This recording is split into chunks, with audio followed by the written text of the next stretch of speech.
EMI and AC वाले chapter से JEE mains 2018 में पूछा गया ये क्वेश्चन है और हमारी इस वीडियो सीरीज का question number 13। A copper rod of mass m slides under gravity on two smooth parallel rails with separation L and set at an angle of theta with the horizontal.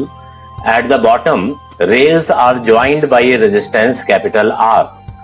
There is a uniform magnetic field B normal to the plane of the rails. The terminal speed of the copper rod is. तो सबसे पहले इस situation को समझते हैं।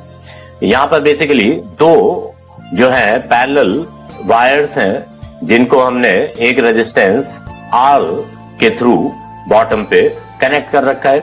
तो ये दो पैरेलल रेल्स हैं जिनको हॉरिजॉन्टल से थीटा एंगल पर रखा गया है और इसके ऊपर एक m मास की रॉड है जो कि स्लाइड करेगी इस पे। ठीक है, m मास की रॉड है जो स्लाइड करेगी। ये रॉड क्यों स्लाइड करेगी?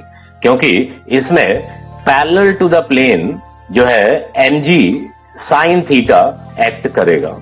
Parallel to the plane mg sin theta act करेगा जो कि इस रॉड को एक्सेलरेट करने की कोशिश करेगा डाउन द प्लेन। लेकिन एक चीज देखिए यहाँ पर कि ये जो प्लेन है इस प्लेन के परपेंडिकुलर एक मैग्नेटिक फील्ड अप्लाई किया गया है।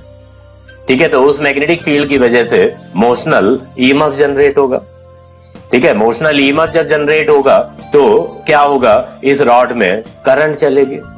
लेकिन जैसे जैसे स्पीड कार की इसकी रॉड की बढ़ेगी तो क्या होगा, इसमें मोशनल ईएमएफ बढ़ेगा, करंट बढ़ेगी।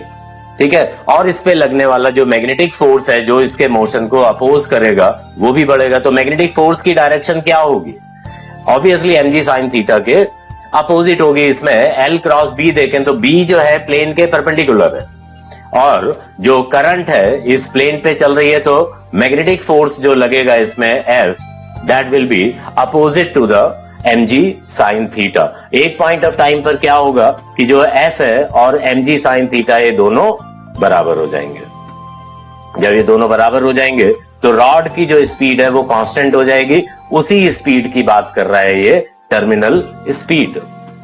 तो रॉड की अगर स्पीड v है, मान लो टर्मिनल स्पीड रॉड की अगर v है तो करंट कितनी चलेगी?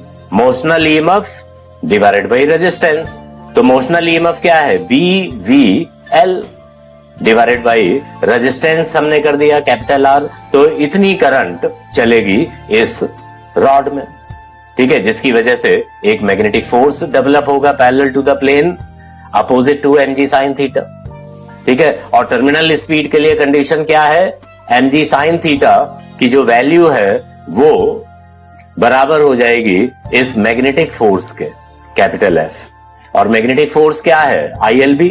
ठीक है, क्योंकि एंगल बिटवीन जो लेंथ है और मैग्नेटिक फील्ड 90 डिग्री है। मैग्नेटिक फील्ड तो परपेंडिकुलर टू द प्लेन है ना इसके।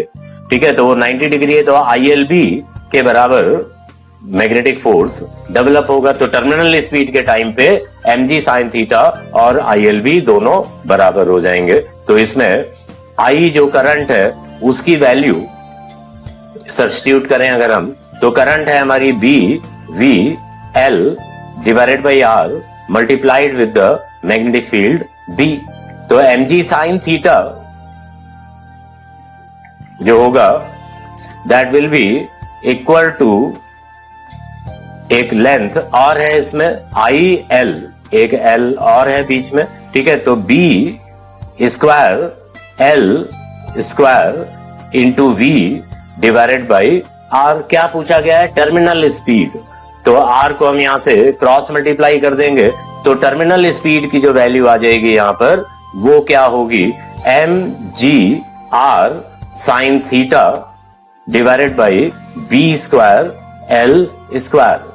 तो ये टर्मिनल स्पीड आ गई which is answer to this question. तो इसमें देख सकते हैं हम ऑप्शन ए इसके साथ मैच कर रहा है। तो option A is correct answer to this question. तो इस वीडियो सीरीज के क्वेश्चन नंबर 14 का लिंक आपको डिस्क्रिप्शन में मिल सकता है। So keep watching. Thank you very much.